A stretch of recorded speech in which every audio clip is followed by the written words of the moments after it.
नमस्कार, मैं हूं एलेना चेस और आप देख रहे हैं आज की सबसे बड़ी राजनीतिक खबर। कोलकाता के ब्रिगेड परेड ग्राउंड से एक ऐसा संदेश आया है जिसने बंगाल की राजनीति में हलचल मचा दी है। क्या बीजेपी ने पश्चिम बंगाल के लिए अपना सीएम चेहरा तय कर लिया है? और आखिर क्यों अमित शाह ने शुभेंदु अधिकारी पर इतना बड़ा भरोसा जताया? आज की इस विशेष रिपोर्ट में हम आपको दिखाएंगे वो बयान, वो रणनीति और वो राजनीतिक संकेत जिसने पूरे देश का ध्यान अपनी ओर खींच लिया है। ब्रिगेड परेड ग्राउंड में हजारों समर्थकों की भीड़ दिखाई दी। हर तरफ बीजेपी के झंडे, नारे और राजनीतिक जोश नजर आया। स्टेज पर अमित शाह के साथ कई बड़े नेता मौजूद थे, लेकिन सबसे ज्यादा ध्यान जिस चेहरे पर गया वो थे शुभेंदु अधिकारी।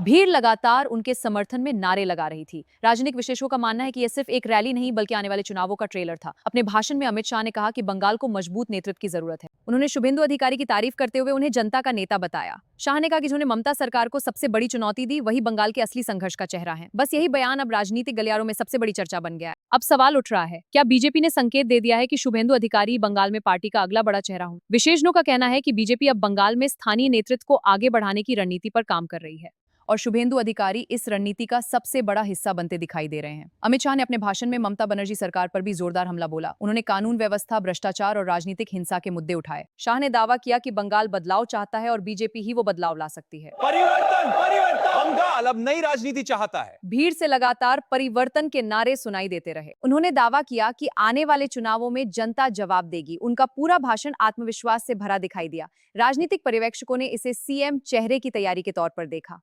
रैली के बाद सोशल मीडिया पर भी जबरदस्त बहस शुरू हो गई। कुछ लोगों ने कहा कि बीजेपी अब शुभेंदु अधिकारी को पूरी तरह आगे बढ़ा रही है। वहीं दूसरी तरफ टीएमसी समर्थकों ने इसे सिर्फ चुनावी रणनीति बताया। लेकिन इतना तय है कि इस रैली ने राजनीतिक तापमान बढ़ा दिया है। बीजेपी पिछले कुछ समय से बंगाल में अपनी पकड़ मजबूत करने की कोशिश कर रही है। दिल्ली नेतृत्व अब ऐसे चेहरे की तलाश में था जो सीधे जनता से जुड़ सके और शुभेंदु अधिकारी को उसी रणनीति का केंद्र माना जा रहा है। उनकी लोकप्रियता और आक्रामक शैली बीजेपी के लिए बड़ा हथियार बन सकती है। इधर टीएमसी नेताओं ने अमित शाह के बयान पर पलटवार शुरू कर दिया है। उनका कहना है कि बंगाल की जनता बाहरी राजनीति को स्वीकार नहीं करेगी। टीएमसी ने दावा किया कि बीजेपी सिर्फ प्रचार की राजनीति कर रही है, लेकिन बीजेपी से जनता की आवाज बता रही है। ब्रिगेड परेड ग्राउंड की तस्वीरें लगातार सोशल मीडिया पर वायरल हो रही हैं। भीड़ का उत्साह देखते ही बनता है। ड्रोन शॉट्स में भारी भीड़ दिखाई दी। राजनीतिक जानकारों का कहना है कि इतनी बड़ी रैली बीजेपी के लिए मनोवैज्ञानिक बढ़त साबित हो सकती है। अब सबसे बड़ा सवाल यही है, क्या ये बंगाल चुनाव का टर्निंग पॉइंट बन सकता है? क्या बीजेपी पहली बार पूरी ताकत से सीएम चेहरे के साथ मैदान में उतरेगी? और क्या शुभेंदु अधिकारी बंगाल की राजनीति का सबसे बड़ा चेहरा बनने जा रहे हैं? दिल्ली से लेकर कोलकाता तक इस रैली की चर्चा हो रही है। राष्ट्रीय राजनीति में भी इस बयान को बड़ा संकेत माना जा रहा है।